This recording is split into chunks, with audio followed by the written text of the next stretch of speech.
Hello everyone, Clint Ward here from Oak and Iron Outdoors. So what I want to talk to you about today is what I refer to as Sentinel bucks. So I've been bow hunting for over 30 years, and the last 10 years or so I've been really picking up on what I like to refer to as Sentinel bucks. And essentially what that is these are bucks, usually the biggest buck of a highly pressured property, sitting off on a specialized buck bed, if you want to call it that, watching for when does come through either to a food source or back to a bedding area. And what I've noticed is it's in regards to these pressured areas, whether they be public or in a lot of the cases I hunt some small private. The areas around it are very highly pressured, if not the property I'm actually hunting as well.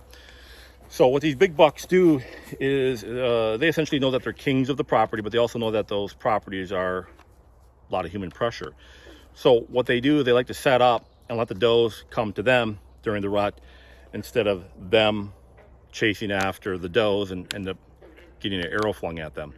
So I have two examples coming up here. One is a public property up in northern Wisconsin that I hunt, the Nicolet National Forest to be exact. And I'm going to talk about that on a particular Sentinel buck bed and what to look for.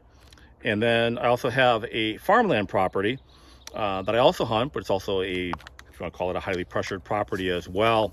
And these are two properties that for sure, I've actually seen the bucks bed on these particular beds as they overlook these doe trails and essentially wait for the does to come to them. Now, these particular areas too, what's kind of interesting is these are not really the easiest to hunt because, you know, these bucks essentially are waiting for them, and they set it up so that they can't, not only are watching the does go across, but they also set it up so that way they're always protected 360 at all times, and that can make it a little touchy, a little difficult. So let's take a look at these two examples, and you can check them out and see how I go after what I like to refer to as Sentinel buck beds.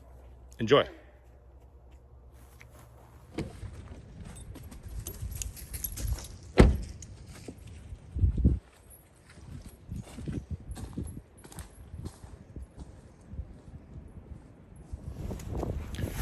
All right, I'm up here in the National Forest area of northern Wisconsin, public land. And here's a prime example of a situation I came up upon a couple years ago bow hunting back here. And this logging road that's behind me, these does like to travel up and down this logging road. And what happens is these big bucks utilize these sentinel positions, which this particular buck utilized this one position up over my shoulder here, okay? And what they do, they can watch these does go up and down this logging road.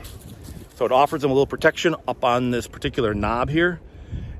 And then they can pick these does off. So instead of the bucks doing all the trailing all the time, getting themselves in a little trouble, which they realize when they have all these wolves, coyotes, and human presence on these public land trails, they can kind of kill two birds with one stone. They keep themselves protected and at the same time catch does that walk by. So let's go take a look at this particular spot where this big buck was hiding on public land, and let's break that down just a little bit more. All right, I'm approximately about 40 yards from that particular spot where that big buck was hiding at the time. And I'm going to zoom in on that particular area right now.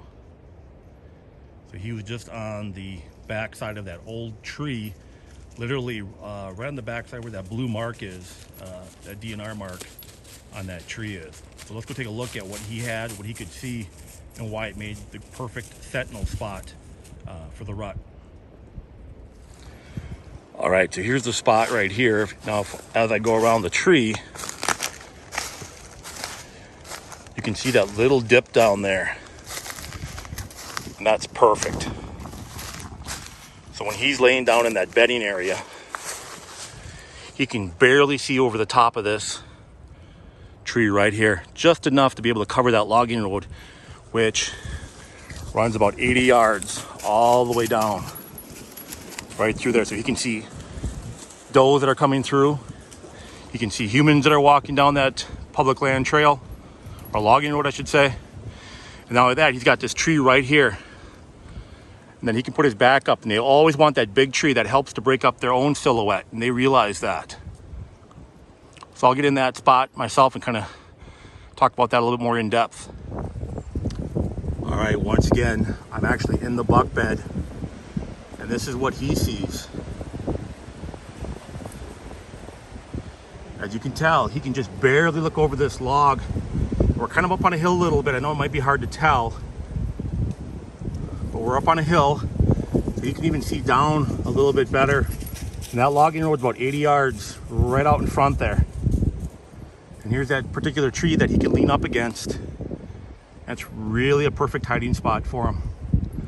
Once again, these aren't essentially their true bedding areas,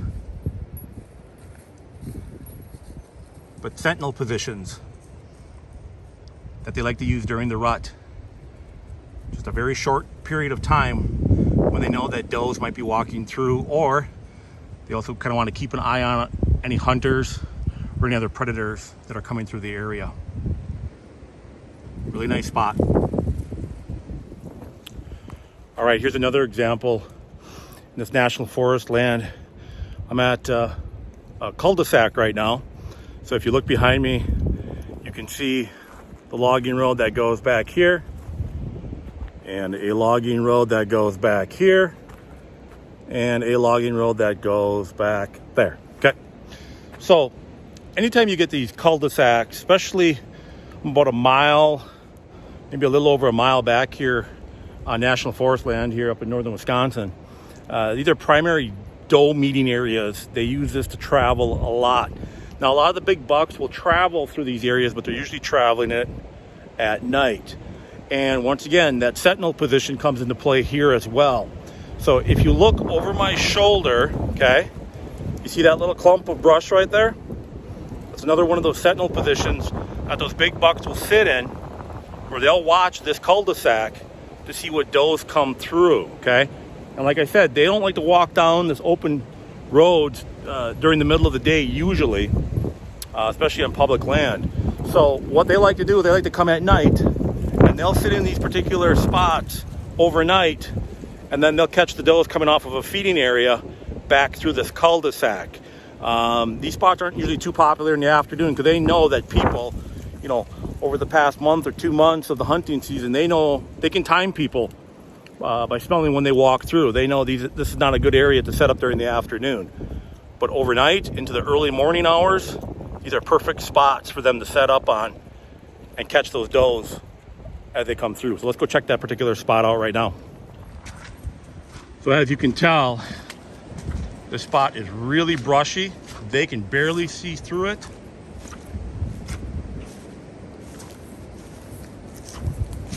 And there it is. They can bed right down in there, and they can look over this entire cul-de-sac. Once again, they not only have just a tree, they have a bunch of trees to their back. So a big buck that comes in here is very, very well hidden. I don't know if you can tell, but there's kind of a little opening right through there. So if he needs to bust out, he can bust out right through there, and he can head straight back that way, where it's a little bit more thicker, giving him that coverage. So let's go take a look inside of that sentinel position and see what he sees. All right, I'm in that sentinel position right now. You can see down this particular logging road to the cul-de-sac. He's got all this brush that hides him very well. Right now, this is the middle part of the cul-de-sac, the main part of the cul-de-sac. And then he can even see off to the right where the other road comes in. And then as you can tell, he's got all these trees and all this brush behind him. And this is what's directly behind him. Is all this right here. And once again, this is what I mentioned about that little trail that he can bust through if he needs to get out of here in a hurry. This is perfect.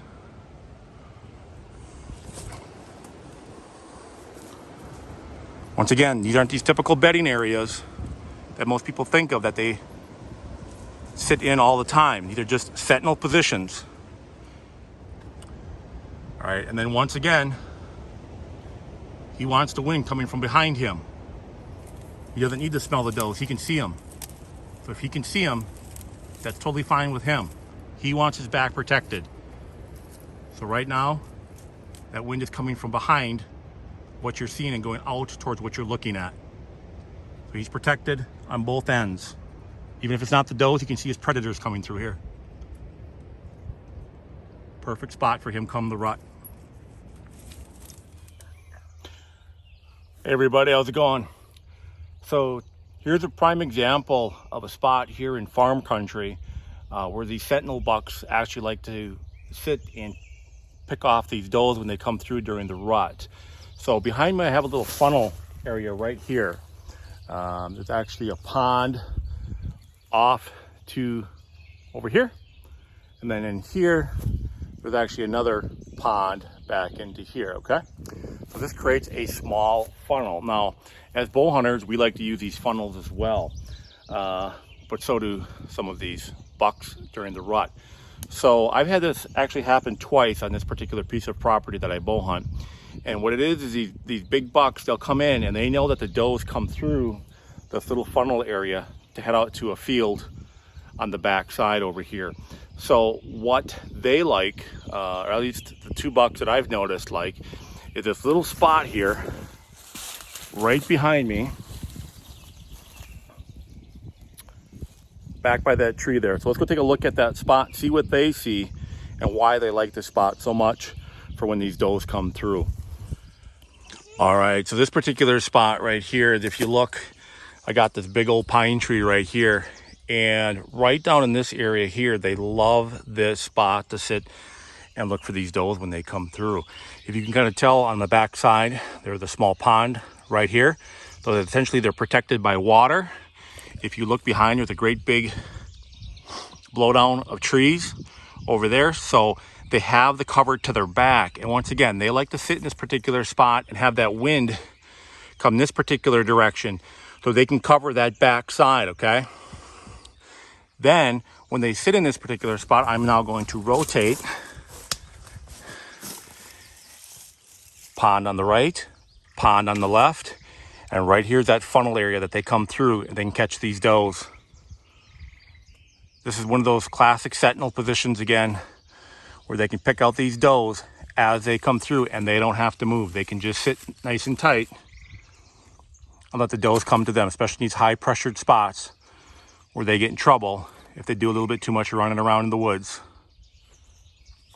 So how do we set up on these sentinel spots? Let's go take a look on where I set up for these spots, or at least this particular spot.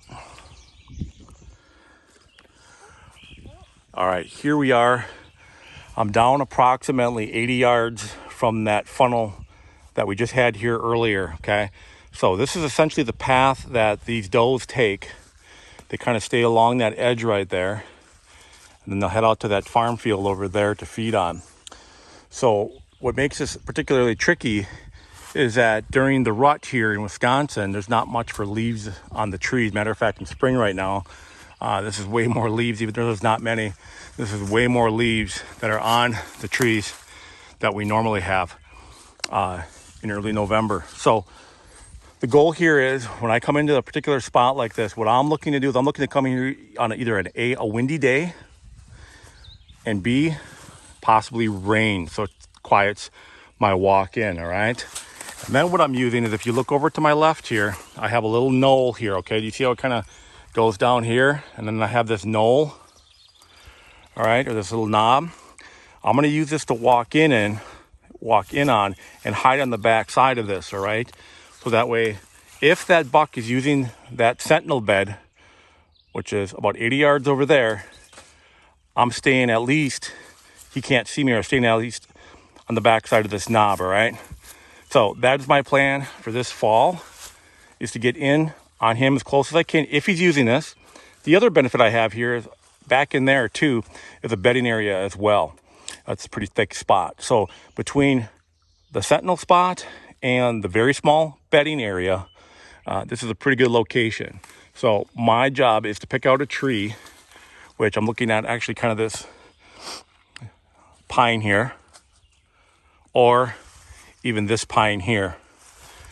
And if they walk along that edge, kind of hard to tell, but that's about a 25 to 20 yard shot right out to there. So that's how I'm going to look on getting in on one of these bucks. So if these does come up over this hill and they're even chased by this particular buck, I should be able to get a shot at him if he comes through here, because this is where those does travel all the time.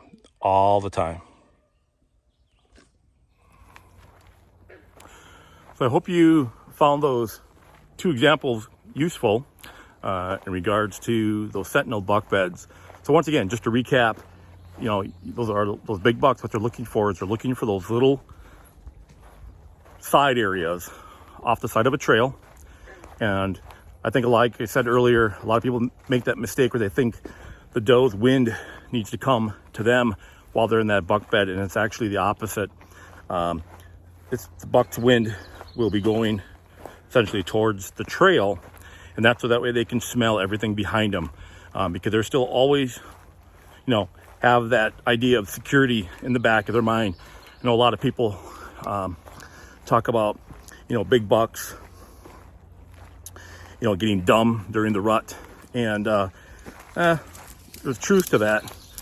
But at the same time, you know, these big bucks, I think, especially with these, you know, pressured either public land or even pressured private properties, you know, they're always aware of their surroundings, probably even more so, because they know people are after them. So they're always a little bit tougher to kill in my mind than a buck that really doesn't have any pressure at all. So once again, hopefully you found this video useful. Please like and subscribe. And you can follow more Oak and Iron Outdoors here in the near future. We're gonna have a lot more videos going forward. Some of you know my background is in physical therapy as well as personal training. So I'm gonna be talking here soon about getting your shoulder, back, core, even legs stronger for the archery season, and some of the programs and stretches and strengthening exercises for that. So if you want, once again, like and subscribe. See you next time on Oak and Iron Outdoors.